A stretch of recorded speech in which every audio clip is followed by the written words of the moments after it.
কৃষ্ণের ভক্তরা ধুমধাম করে জন্মাষ্টমী উদযাপন করেন। কিন্তু কেন পালন করা হয় কৃষ্ণের জন্মাষ্টমী?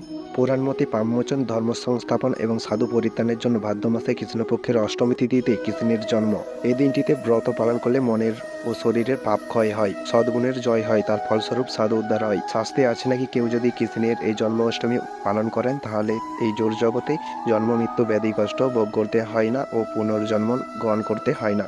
কৃষ্ণের অষ্টম অবতার কৃষ্ণের জন্মদিন হিসেবে পালিত হয়। একে অনেক কৃষ্ণ অষ্টমী, গোকুলাষ্টমী, অষ্টমী রোহিণী, কৃষ্ণ জয়ন্তী ইত্যাদি নামে ডাকে। হিন্দু পঞ্জিকা মতে সৌরভাদ্র মাসে কৃষ্ণপক্ষের অষ্টমী তিথিতে যখন রোহিণী নক্ষত্রের প্রাধান্য হয় তখন জন্মাষ্টমী পালিত হয়। আপনি যে ধর্মেরই হোক, এমনকি নাস্তিক হলেও শ্রীমদ্ ভগবদ্গীতা বইটি অবশ্যই পড়বেন। এটা শুধুমাত্র ধার্মিক বই নয়, এটা ফিলোজফিক্যাল বই। তো সর্বশক্তিমান কৃষ্ণের বাণী, কঠিন সমস্যার সমাধানের পথ দেখায় শ্রীমদ্ ভগবদ্গীতা। ভিডিওটি ভালো লাগলে কমেন্টে জয় শ্রীকৃষ্ণ লিখে যাবেন।